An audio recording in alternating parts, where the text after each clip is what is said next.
Hello, little dreamers, and welcome to our story time. Are you all snuggled in and ready for a magical adventure? Tonight, we're going to a special place, a deep, quiet forest where the tallest trees whisper secrets to the stars. In the heart of this forest lay a beautiful lake, so clear and still that it looked like a giant mirror reflecting the whole night sky. Our story begins on a very special night. The air was warm, the crickets were singing their bedtime songs, and the stars were twinkling like tiny diamonds scattered across a velvet blanket. High above everything, the big, round, silvery moon shone down, smiling at the world below.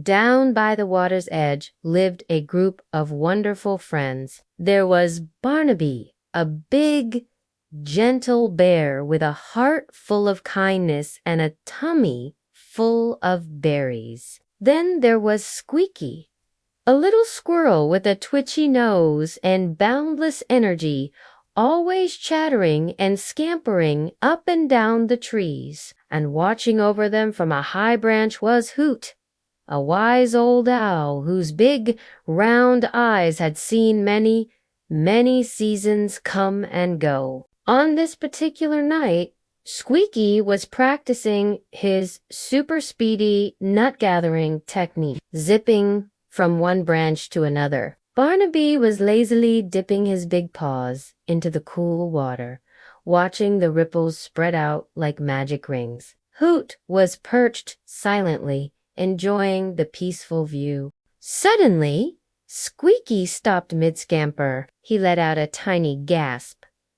"Barnaby, Hoot, look!" he squeaked, his voice filled with alarm.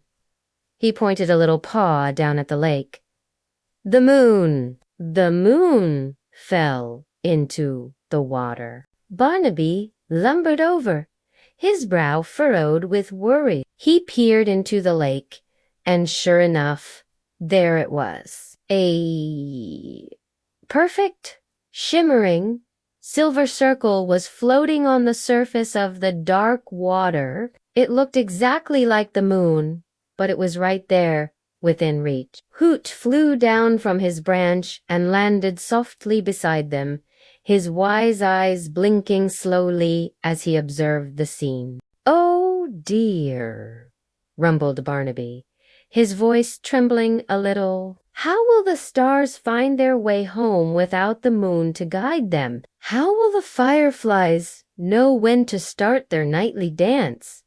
And what about the sky?" added Squeaky, his tail twitching nervously. "It will be so dark and empty. We have to get it out. We have to put it back." The little squirrel was already bouncing on his toes, ready for action. Hoot ruffled his feathers thoughtfully. He hooted softly.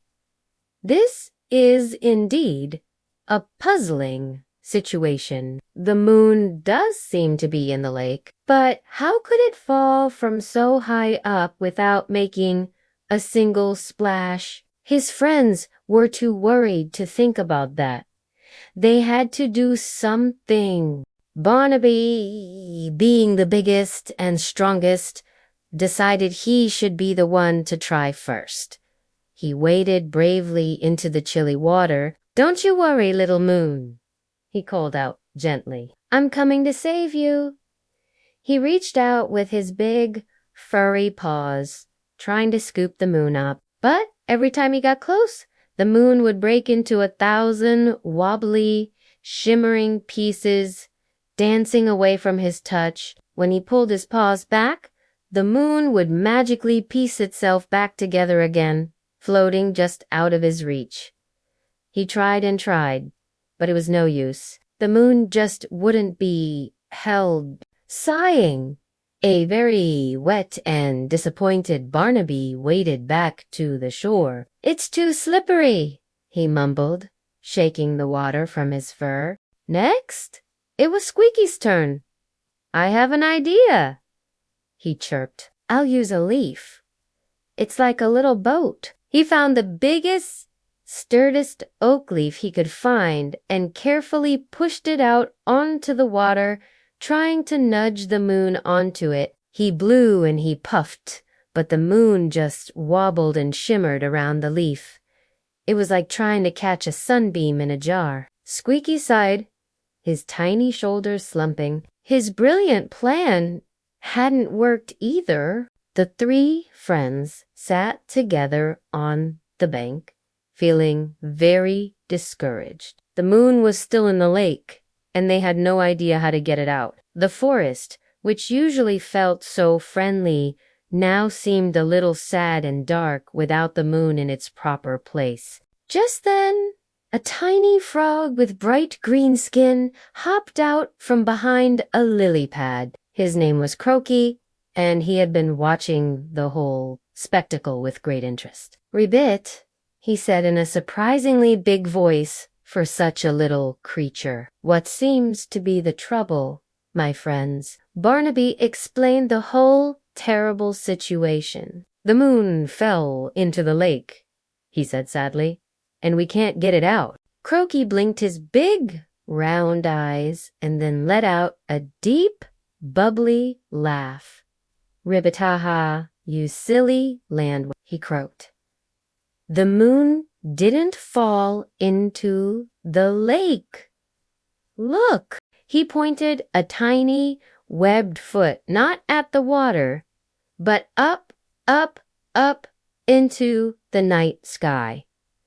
The three friends lifted their heads, and there it was, high above the tallest trees, hanging in the dark, velvety sky, was the real moon, big, bright, and perfectly safe. It was shining down on them, casting a beautiful silver path across the forest. Squeaky gasped. Barnaby's jaw dropped. Hoot let out a soft hooah. They looked from the moon in the sky to the moon in the lake and back again. They were exactly the same. Hoot, the wise old owl, was the first to understand. A slow smile spread across his feathery face. Of course, he hooted, a twinkle in his eye. "The lake is like a mirror. What we see in the water is just a reflection. It's the moon's beautiful picture, not the moon itself." Barnaby and Squeaky looked at each other, and then they started to laugh. First a low rumble from Barnaby, then a high-pitched giggle from Squeaky. They had been so worried, and all this time, the moon was right where it was supposed to be. They had been trying to rescue a picture. Croaky the frog gave another happy rip and dove back into the water with a cheerful plop, swimming right through the shimmering reflection. Barnaby, Squeaky, and Hoot sat by the edge of the lake for a long time after that. They watched the real moon in the sky and its beautiful twin in the water. The forest didn't seem sad anymore. It felt magical. The moon wasn't lost. It was just sharing its light in two places at once, making the night twice as beautiful. Squeaky chattered about how silly they had been. Barnaby agreed, but he added that he was glad they cared so much about the moon that they were willing to try so hard to save it. And Hoot wisely reminded them that sometimes the things that puzzle us the most have the simplest answers. We just need to change our perspective and look up. As the first light of dawn began to paint the sky in shades of pink and orange, the three friends said their good. Barnaby went to his cozy den to dream of berries and shimmering moons. Squeaky curled up in his nest, tired from all the excitement, and Hoot flew back to his high branch, watching as the moon in the sky and the moon in the lake both began to fade, promising to return when night fell again. And so,